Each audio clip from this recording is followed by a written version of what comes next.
Hello everybody, welcome back to Beauty and the Geek. That's right, my name is Daniel, and I'm your host.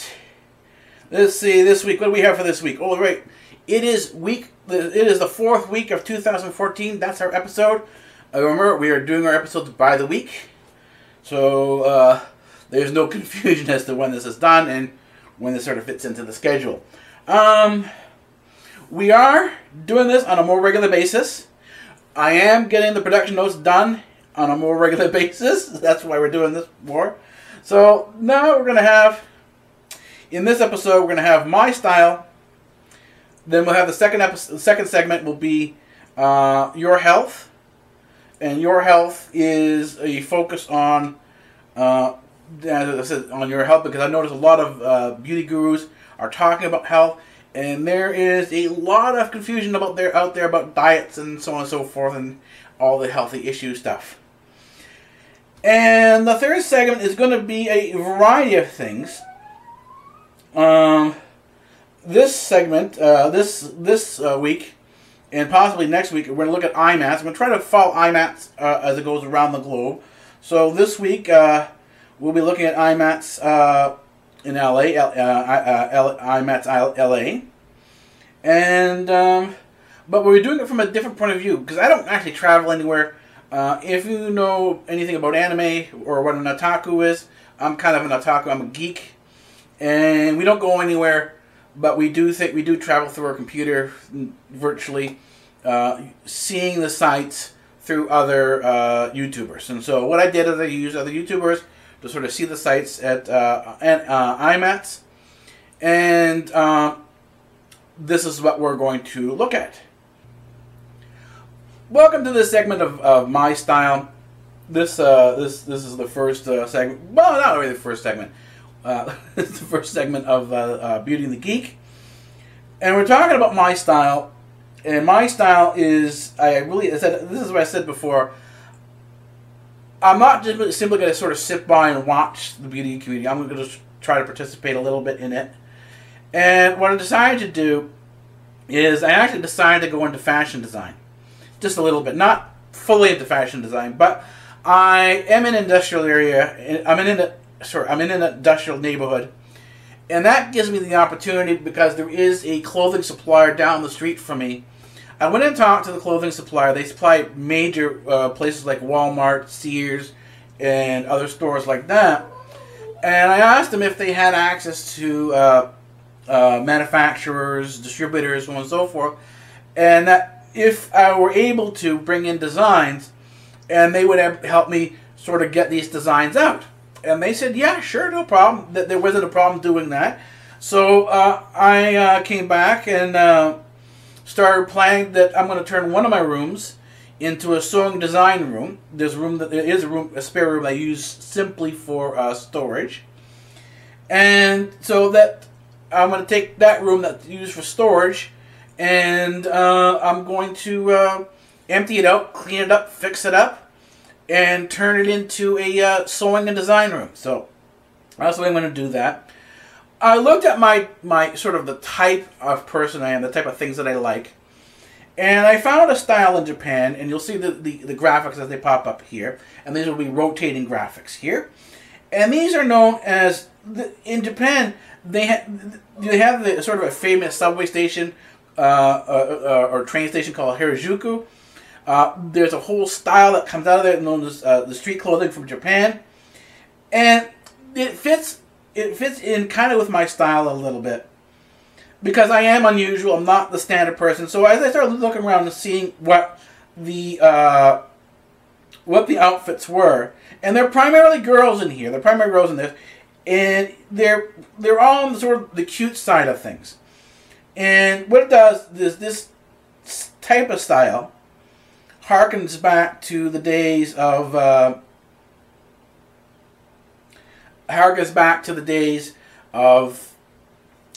Victorian era.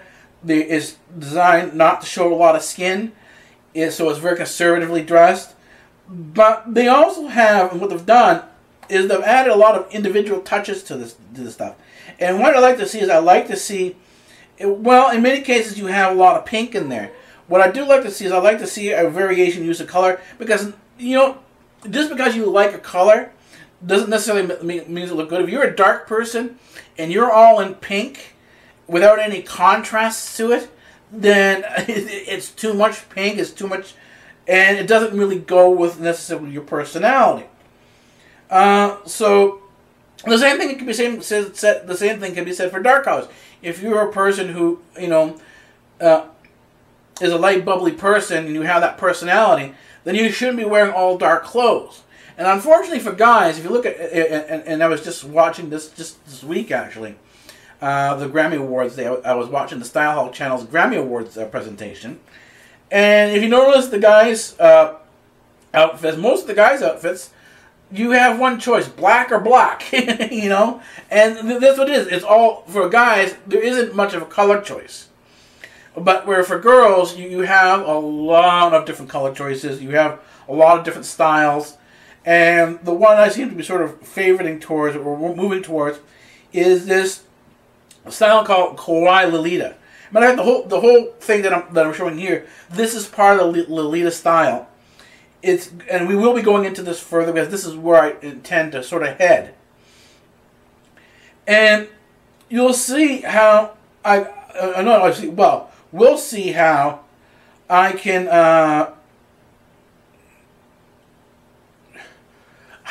can adjust this particular style to my particular needs, to my style, and bring it out on the sewing machine. And then if we can bring out different designs to the clothing manufacturer, to the supplier, if I get to my contact, if I can do that, and how it goes from there on out. So in other words, in the My Style segment, you'll be seeing the real attempt here to create a fashion label, to create some fashion design out there.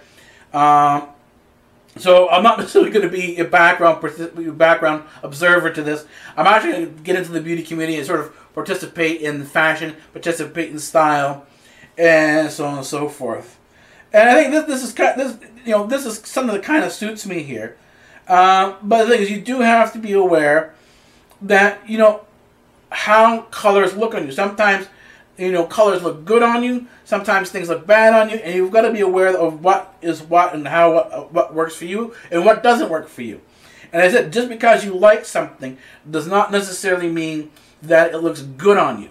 So where we're heading with this is a little tricky, because it does take a bit of time to get used to everything. And I said, I've got these general pictures here. These are general Lolitas that are sort of rotating. It's rotating in a particular sequence here.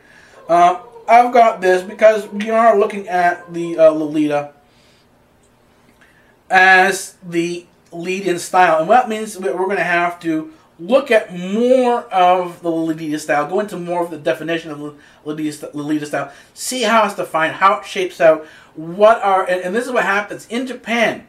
When you have counterculture, you don't have one counterculture, you have many sub-countercultures. And so the same thing with Lolita. Lolita is broken up into a variety of different subcultures that often bleed into cosplay and anime. And so we'll get into all these different things here. And this is actually appropriate for IMAT, because if you're doing cosplay and anime, this is where you use IMATs. Because IMATs is actually aimed at the makeup artist, not necessarily at the beauty guru. The beauty guru is there as sort of an appendage or a component of IMATs. It is not necessarily the entire focus of IMATs. So I think this will actually work well with IMATs, going into cosplay, going to anime. because it will go into a lot of this sort of character development and stuff like that. So what I will do is I will go into this further into the Lolita style and see where we can go from there. Anyways, it's time to go on to our next segment here, and that's the Your Health. So we'll be back in a few seconds with Your Health.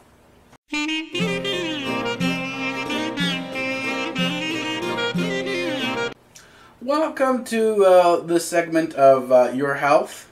Your Health is not a segment to be taken lightly. Is something that you do need to research, you need to discuss with your doctor if you plan to follow any of the advices here.